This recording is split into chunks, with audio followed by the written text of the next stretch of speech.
Hey guys, it's King Dre here, back at it again with another theory crafting video on Monster Hunter Wilds. I'm having serious withdrawals and finding myself loading the beta program on a daily basis just to be met with that upsetting message: I can't play at the moment. Regardless, it was a lot of fun, and I have an extensive video coming out on everything to do with Wilds and covering as to why it may be one of the generation-defining AAA games of the current era. But today, I'm here to talk about the flagship of Wilds, the White Wraith, Arkveld. Aside from the trailer we got months ago, we don't know much about Arkveld, and people are so intrigued as to what it is he will do and his role in the story of Wilds. I have said previously I had a theory on this and have been meaning to release my thoughts for a little while, so this is obviously going to be just a theory. Well, today's the day anyway. I have a couple of theories on Arkveld and his role/existence, being an extinct monster, perhaps as well as having a familiar foe that's got some form of link to him and how he operates. So if you like this video, feel free to give it a like and subscribe to the channel. We're on the road to the 1k subs, and I would love to have you guys join my growing community. If you love Wilds and Monster Hunter in general, you'll love the channel and eventually the community I envision in the coming months. So without further ado, let's start with the first theory. This began when I first saw Arkveld in the trailer Capcom released, showcasing for the very first time, which is the one you're seeing playing right now.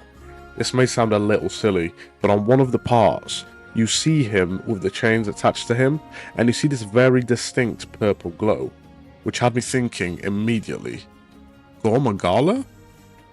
Could Gore be a part of this? I know this could sound crazy, but the glow really looked like a frenzy virus-like glow, and it could explain the whole reason he went berserk and destroyed Nata, the boy in the story's village. Could Arkveld simply be a monster that was driven to madness from the Gore Magala's destructive frenzy? We know he's supposed to be an extinct monster, so perhaps he may have been one of the few, if not the only one, of the known Arkveld species who have survived and overcame the virus, and then became a village-destroying psychopath. I think it isn't the most far-fetched theory, and I would like to explore this concept to a degree. The story has been heading in a very cinematic way, so this could really be a possibility. And as we know, Gore Magala's story is probably the most memorable story of the entire Monster Hunter franchise in the series history. So they could have learned from that and thought, you know, we may at least borrow some sort of element from this, and it could make it interesting. But obviously the only thing here is Gore Magala would have to return for this to even be a mere possibility. Capcom has only shown us Kongalala and Yankoku as two returning monsters, and we know obviously Rathalos as well, I guess, if you count that, because yeah, you know. And Rathiano, as we all know, was shown as well, so those are the only ones. So Gore is not confirmed by any means, so if Gore's not in Wilds, then this whole theory would be obsolete. But I like this a lot, and if it happens, I'd be extremely happy and wanting to find out more as to what other monsters could have overcome this frenzy and what madness it brings along with it.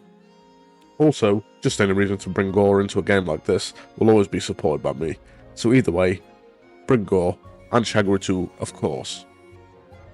Now, the next theory is one I've been keeping tabs on, until this last trailer where we got a glimpse of the Oilwell Basin. The Arkveld trailer showed us a few new monsters, one being the apex of the Scarlet Forest, and overall, my favourite monster shown so far being Uthduna the Leviathan. Uthduna is an obviously very aquatic monster and water element based. We know Wilds is leaning a lot towards the weather and the changes it has with it, with its many states in each of the maps. The Windward Plains having the sand tide and the extreme thunderstorm, and then the Scarlet Forest having the high tide and the rainfall. Now, this is where my mind starts to create some very interesting thoughts. We see Ray Dow whenever the thunderstorm arrives, and his thunder abilities are extremely impressive and of note in the story, clearly. When the rainfall happens in the Scarlet Forest, Uthduna swims into action as well, displaying her aquatic and water abilities. On the trailer, every single one of us watched, we got a showdown between Arkveld and Ray Dow during the thunderstorm. We also saw a glimpse of Arkveld with an Uthduna as if it had hunted and conquered it.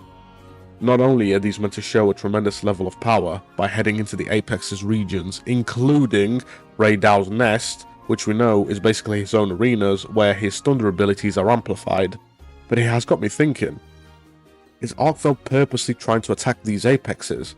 not just because of their power, but mainly for the elemental abilities. Could he be trying to, say, absorb their power? Raid House Thunder and Uthuna's Water? I don't think that's particularly far-fetched, and would be an insane feature to Arkveld's lore. Could his existence then extend to the weather conditions? Could he be manipulating the weather in order to draw the apexes out? At least these two? I have zero doubts we're getting at least one more map. Personally, I could see at least 2 new maps on top of the 3 that we've been shown so far, one being an ice map, so it would be insane to see what comes from this if this theory does have any sort of relevance and truth to it.